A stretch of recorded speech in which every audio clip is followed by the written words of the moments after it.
I know. I said that.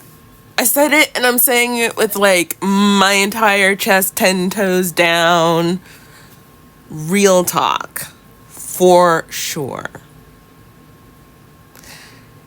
And if you don't believe me, ask yourself the question: do you really believe that the vast majority of white men would object to seeing young, beautiful, dark-skinned black women on their television screens during television shows?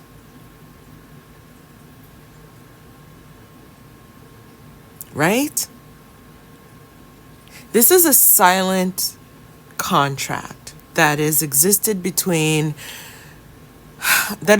for a really, really long time between white women and white men. Slavery that introduced a kind of toxicity into the relationships between black men and black women, but it didn't help white men and white women either. So white men, they agreed to elevate white women to the top of the social hierarchy at their side, agreed to give them dominion over which is basically the only power they had, over black people. And that was like the only power they had.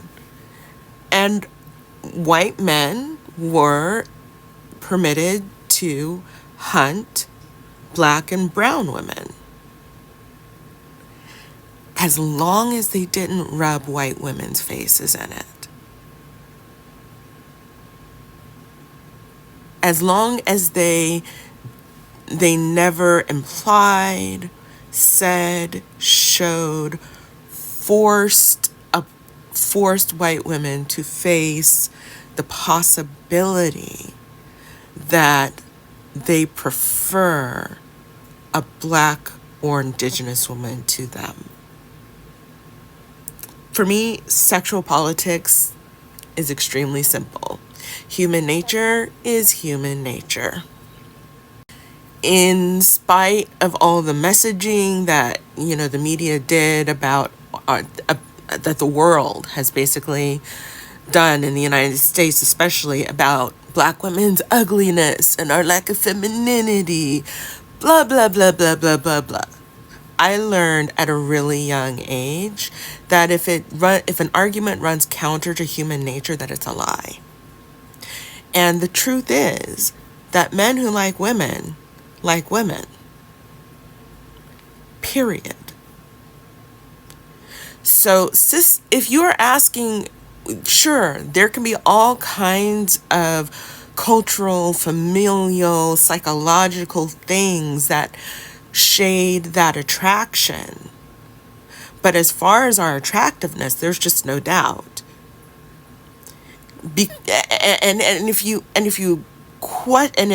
For black women, if you are ever questioning, why, the question is never,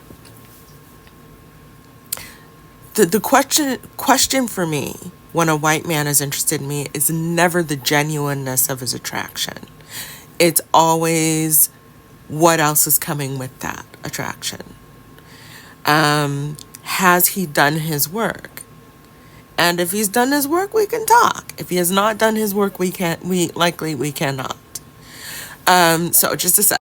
Okay, so that's the world that we came from the time of slavery onwards.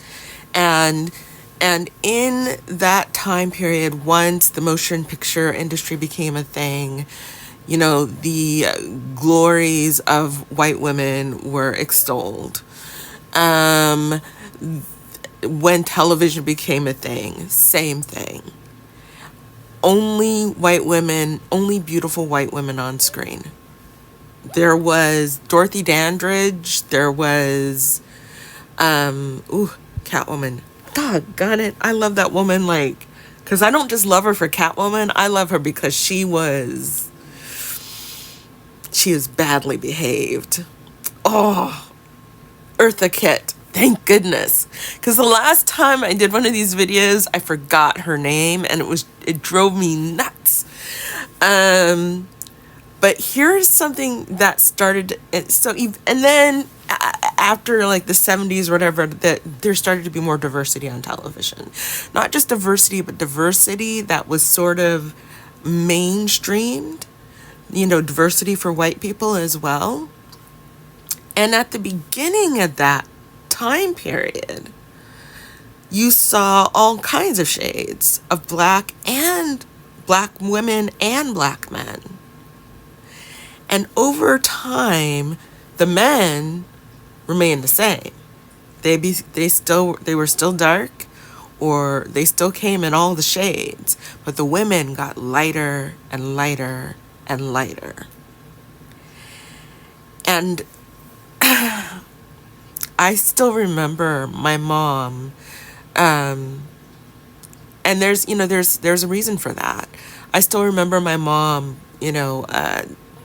talking to me and my brother about the Fresh Prince of Bel-Air and the women on it, especially after Aunt Viv got kicked off the show, or after Aunt Viv left the show. The only Aunt Viv for me, Janet Hubert. And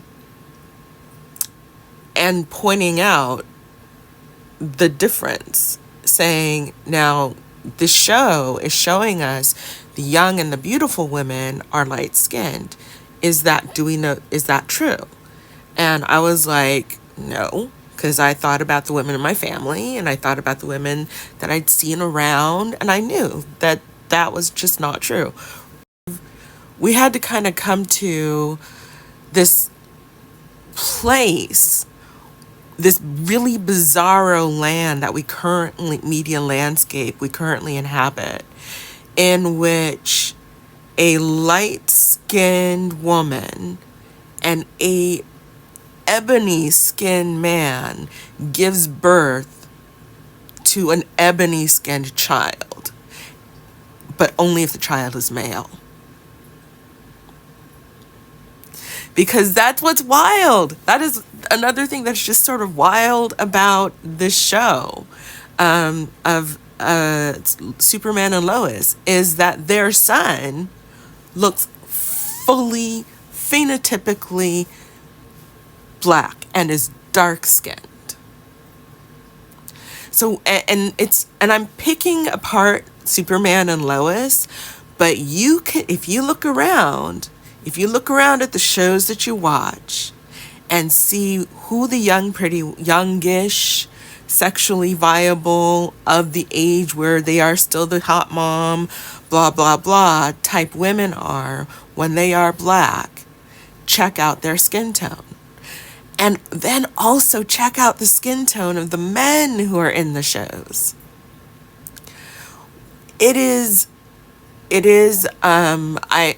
laugh because of the ridiculousness of it, but I cannot tell you how deeply it offends me to be completely erased from the public eye, to be treated as if I do not exist, as if my beauty, that these dudes who are looking at me on the street, or approaching me on the street, or getting in my DMs because they appreciate it, that we have to pretend, for the sake, frankly, of white women, that they do not feel about black women the way that they think about black women.